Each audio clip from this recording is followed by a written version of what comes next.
The album The Low End Theory by A Tribe Called Quest from 1991 is, for multiple reasons, the Sgt. Pepper of hip-hop.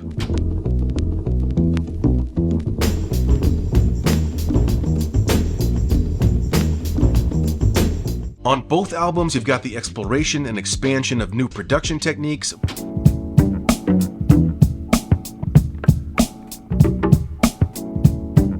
both reintroducing their respective groups in a new form, and there are even some direct Beatles crossovers on the Low End Theory. Today we're talking about the classic album The Low End Theory, diving deep into production styles, samples, Tribe's evolution as a group, and seeing how this album is like the Sgt. Pepper of hip-hop. The phrase the Sgt. Pepper of hip-hop has been given to a lot of different albums. A quick Google search turns up results like Paul's Boutique by the Beastie Boys, Tupac's All Eyes on Me, De La Soul's 3 Feet High and Rising, and The Chronic by Dr. Dre, all claiming the title of Sgt. Pepper.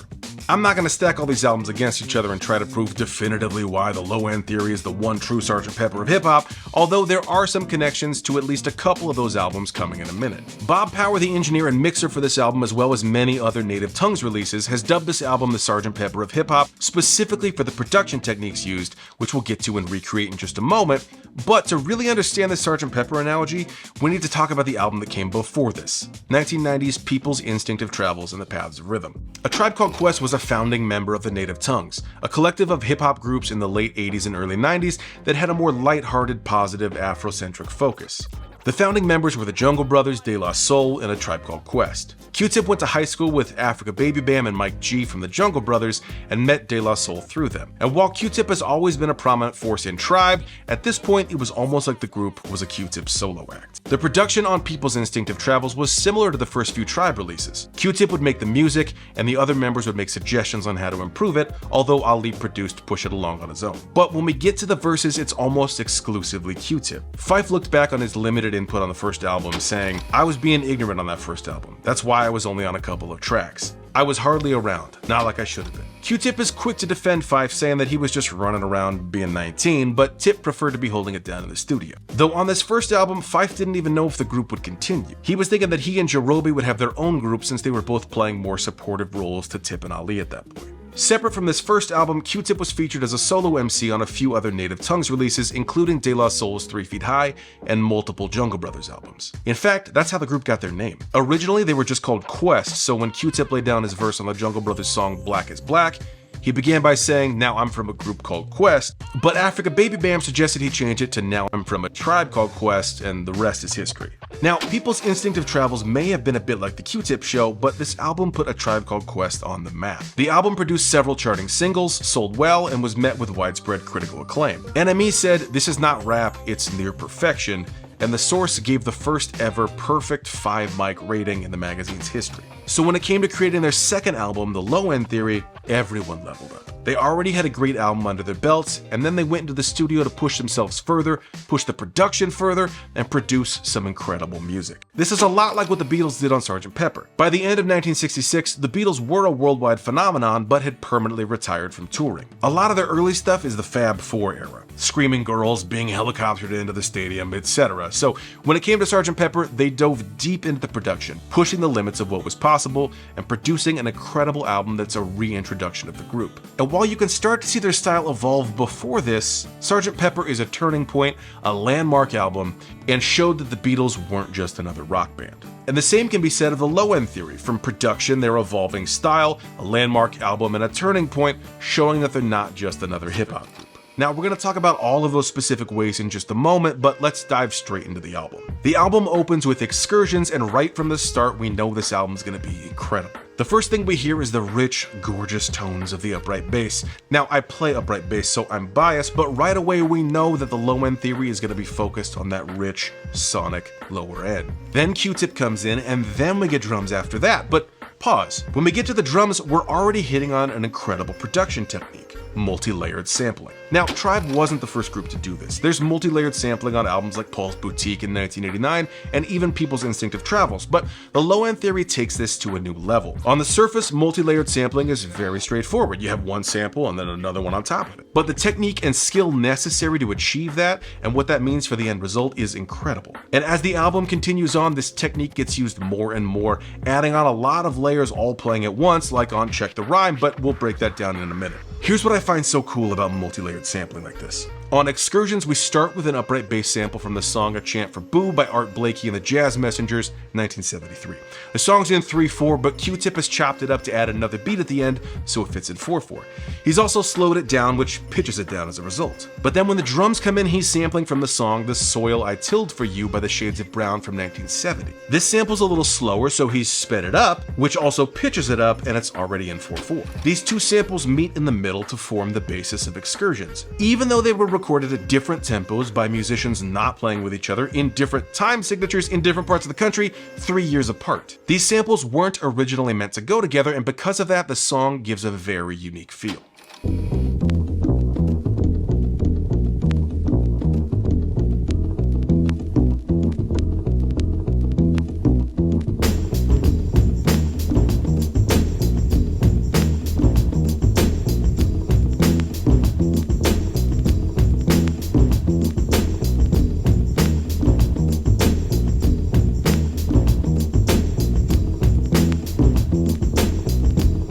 Whenever I use copyrighted music in a video like I just did, that means that YouTube is probably going to catch it and I can't monetize it. So I'd like to say a quick thank you to Tracklib for sponsoring this video. Tracklib is an online record store for sampling which has a growing catalog of more than 80,000 original songs and multi-tracks to sample with a 100% guarantee of fast, easy, affordable clearance. But let me make something and show you how it actually works. I'm going to search specifically for something 70s soul. Alright, we got a 60s, 70s soul and funk collection.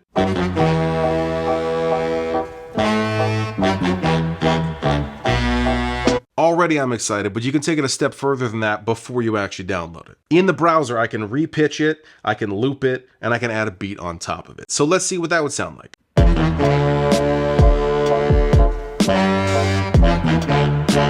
Alright, I'm happy with this. I'm going to use one of my credits and download it.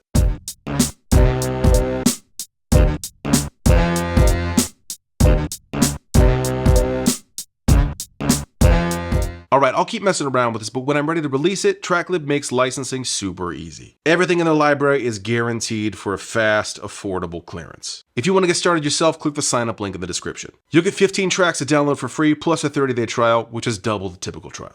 Today, if you were to try to recreate this, you might first start with the click to be at 96 beats per minute, then record upright bass to that, then maybe bring the drummer in, have him record to the click and the bass, etc. And that would work, but the feel would be completely different. It would sound more locked in the traditional sense, but it wouldn't feel like Excursions actually does. By pulling in multiple samples that weren't meant to go together, the feel is completely unique in a way that's difficult to recreate or manufacture. And that's all before we get to the horns that come in on top of this bass and drums later in the song. This is similar to Varispeed techniques used by the Beatles on Sgt Pepper. The most famous example is on Strawberry Fields Forever, which was originally intended to be released on Sgt Pepper. John preferred the beginning of one take but the end of another, and both takes were at slightly different tempos and out of tune with each other. But playing the slower take at a faster speed lined up both perfectly. And just like in Tribe's case, Varispeed had been used before, but the Beatles used it much more and took it to another level. This multi-layered sampling technique is used extensively throughout the low-end theory. Buggin' Out even features multiple drum samples layered on top of each other. But we'll get to that song in just a minute. Q-Tip has talked about his mindset going into this album. After the success of People's Instinctive Travels, he was ready to show the world what they could do. As he said, I was definitely on another level at that point. I felt it and I knew it. I was chopping beats differently than other people were back then. The second album was like a project, a show,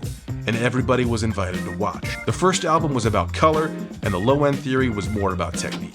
On the low-end theory, Q-Tip has leveled up his production, and the result is incredible. I love that this album begins with upright bass, and then we get to the second track, and they do it again. Buggin' Out starts with upright bass, but instead of Q-Tip, we get Phife Dawg with the iconic line, "Microphone check 1, 2, what is this?" On this album, and especially at the beginning of this song, Phife is letting us know that he's here to stay. Q-Tip leveled up his production, and Phife is out of his shell, announcing his presence on this album and staking his claim as the other MC in A Tribe Called Quest. What's so great about Buggin' Out is you get this great balance between Phife and Tip. Phife's voice is higher and more aggressive, and Tip's is lower and smoother. They balance each other out perfectly. It's no longer just the Q-Tip show, it's about the group.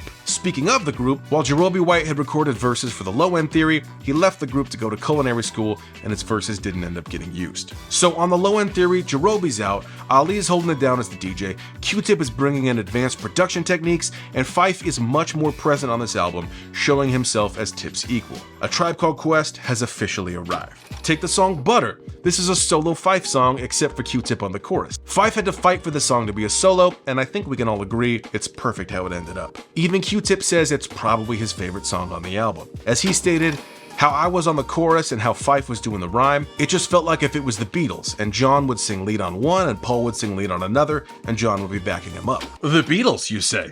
What an apt comparison. So we're only a few tracks into this album and already Tribe has reintroduced themselves to the world. Phife is here more prominently, balancing Q-Tip out like John and Paul. They're using more advanced production techniques to achieve incredible results. Engineer and mixer Bob Power said that they used all kinds of home stereo equipment to remove noise from the samples to get them as clean as possible. And this is true, Battery Studios, where Tribe recorded much of this album, housed the same mixer used by John Lennon at the record plant. In both cases, the Beatles and the Tribe Called Quest, they've reintroduced themselves with these albums and with their production styles. They're no longer trying to emulate what you would do live, they're pushing the limits in the studio and seeing what's possible. In the case of Sgt Pepper, this meant moving away from a four-piece rock band, introducing additional instruments like brass and strings, sitar, additional noises, techniques and varispeed, playing stuff backwards, the list goes on. In the case of A Tribe Called Quest, that means moving away from where hip-hop started, 2 turntables and a microphone, looping a drum break live with 2 records,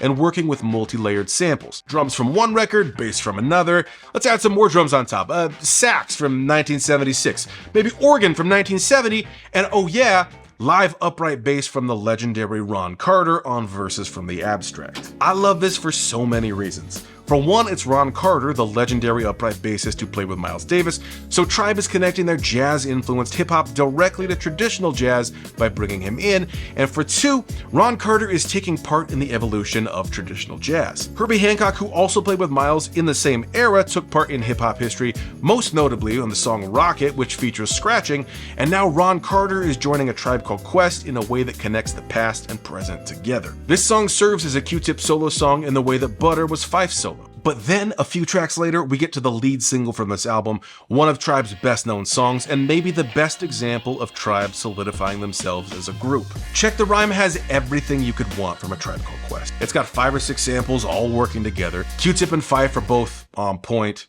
all the time, and leading into each verse they have a perfect back and forth. It's like how a jazz trio might trade 4s in addition to taking solos. Phife and Tip's verses are great and the production underneath is crazy. Let me see if I can do this in Ableton because there's too many layers going on here to be able to do this live. The main drum sample here is from Hydra by Grover Washington Jr. from 1975, but in order to get around the bass in the original, he's chopped it up a bit. Then we get to the horns from Love Your Life by Average White Band 1976, but behind that is Obbligato by Brother Jack McDuff from 1970 with an organ sample for additional texture. Then we add in some hits from Nobody Beats the Biz by Biz Markie in 1987 before finally landing on the verse groove, which features the same drums but with a sample from Minnie Riperton's Baby This Love I Have 1975. Alright, so we got these Grover Washington Jr. drums that are chopped up. I got a little musical fragment in there, it's not quite as clean. And we got those Average White Band horns. This has been filtered to remove some of the low end, just to focus on those horns. But then behind that, we got these organ stabs. And here's what I think is so cool, is here's just the sample. It's that, and then take that, pitch it down a whole step. Another whole step, another whole step. Repeat. Then we thicken up the drums with this Biz Markie sample. But what he's actually doing is actually doubling that kick so it hits also where the snare is. That all plays together, then we keep the original drum sample and bring in Minnie Riperton.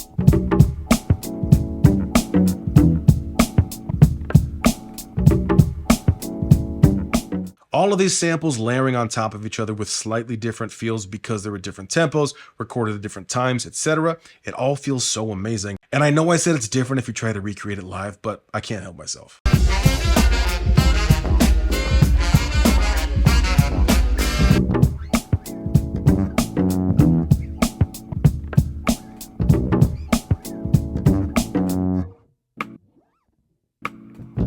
I've seen some people say that there's multiple drum samples layered on this as well, and you can definitely hear multiple snares at certain points. That may just be the drums from the average white band sample, but Q-Tip also doubled and tripled just the snares on this album, so it's hard to say for sure. What I can say for sure is that this is amazing. This is taking sampling to another level, combining different elements from different albums and years, and creating something entirely unique. Nothing feels quite like this song, certainly not my recreation of it. The Low End Theory is the Sgt Pepper of hip-hop, and especially the Sgt Pepper of A Tribe Called Quest. This album solidified them as a group, from production to verses to even guest verses, which we'll also get to in a second. Q-Tip reflected on this album, stating, "After the responses came back and they were all very positive, it really did feel like we had arrived as a group. A lot of our albums had been ahead of their time, including our first and third records, but I think that Low End Theory was one of the most on-time records we ever did. At that time, it really broke us out of the native tongue stereotype and made people take us very, very seriously. Most of all,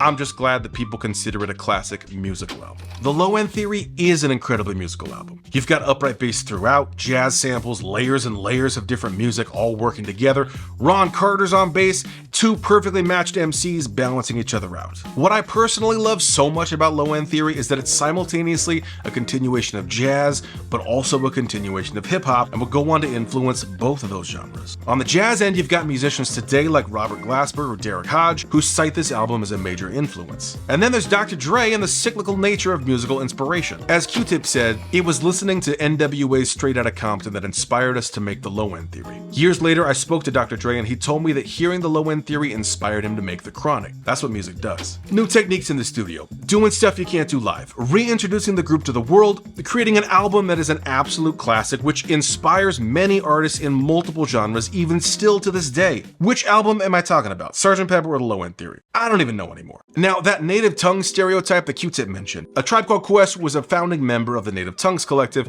along with the Jungle Brothers and De La Soul. On each of their first albums, there are lots of guest features from not only the groups I just mentioned, but other artists like Vinia Mojica, Queen Latifah, and this collective would grow to encompass other groups like Leaders of the New School, who were featured on the last song on Low End, Scenario. Phife said he specifically wanted to go first with his verse since a lot of DJs will cut the record short when playing it, and he wanted to make sure he was heard. This was of course fine with everybody else, including New School member Busta Rhymes, who went last. This song was a breakthrough for Busta, and I mean, just go listen to it and you'll understand why. As Bob Power tells it, everyone else recorded their verses first and felt good about it. But then Busta went in, laid down his verse, and immediately everyone wanted to redo their verse. At the beginning of this album, with the upright bass and the production techniques, Tribe is establishing themselves as different from the other members of the Native Tongues. Then you continue on through the album, showing the world what they can do, and then at the close of the album, they essentially pass the mic to another Native Tongues group, showing what they can do and telling you what to listen to next. I'm gonna pull the same trick and tell you the Native Tongues, which Tribe was a part of, was an incredible movement, massively influential, and a completely different reaction to the world than other hip-hop groups, and they produced some of the best music ever recorded. And for that story, you'll have to watch this video.